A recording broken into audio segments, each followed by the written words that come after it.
श्री विष्णु भगवान की जय।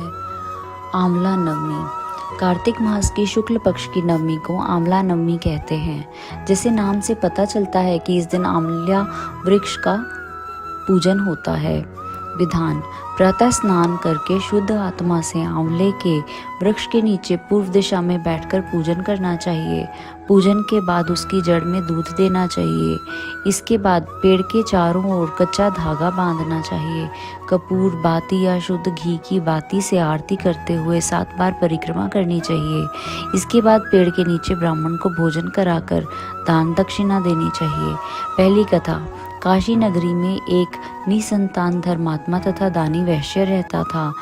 एक दिन वैश्य की पत्नी से एक पड़ोसन बोली कि यदि तुम किसी पराये लड़के की बलि भैरव के नाम से चढ़ा दो तो तुम्हें पुत्र प्राप्त हो सकता है। यह बात जब वैश्य को पता चली तो उसने अस्वीकार कर दिया, परंतु उसकी पत्नी मौके की तलाश में लगी रही। एक दिन एक कन्या को उसने कुएं में गिराकर भैरव देवता के नाम पर बलि दे दी। इस हत्या का परिणाम विपरीत हुआ।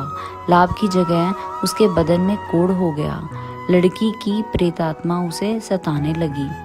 वैश्य के पूछने पर उसकी पत्नी ने सारी बात बता दी। इस पर वैश्य कहने लगा, गौवध, ब्राह्मण वध तथा बाल वध करने वाले के लिए इस संसार में कहीं जगह नहीं है।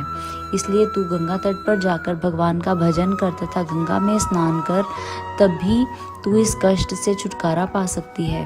वैश्य पत्नी गंगा किनारे रहने लगी। कुछ दिन बाद गंगा माता वृद्धा के वेश धारण कर उसके पास आई और बोली, तू मथुरा जाकर कार्तिक नवमी का व्रत कर और आंवला वृक्ष की परिक्रमा कर तथा उसका पूजन कर। यह व्रत करने से तेरा यह कोढ़ दूर हो जाएगा। वृद्धा की बात मानकर वैश्य पत्नी पति की से आज्ञा लेकर मथुरा जाकर विधि पूर्वक आंवला का व्रत करने लगी। ऐसा करने से वह भगवान की कृपा से दिव्य शरीर वाली हो गई तथा उसे पुत्र प्राप्ति भी हुई। दूसरी कथा: एक सेठ आंवला नवमी के दिन आंवले के पेड़ के नीचे ब्राह्मणों को भोजन कराया करता था, सोने का दान किया करता था। उसके बेटों को यह सब अच्छा नहीं लगता था। घर की कलह से तंग आकर वह घर छोड़कर दूसरे गांव में चला गया।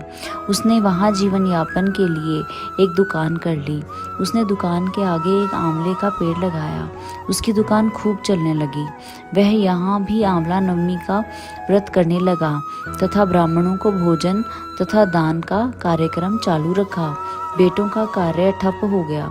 उसकी समझ में ये बात आ गई कि हम तो पिताश्री के भाग्य से ही रोटी खाते थे। बेटे अपने पिता के पास गए और अपनी गलती स्वीकार कर ली। पिता की आज्ञा अनुसार वे भी आंवला पेड़ की पूजा करने लगे। उनके यहाँ पहले जैसी खुशहाली हो गई। बोलो श्री विष्णु भगवान की जय।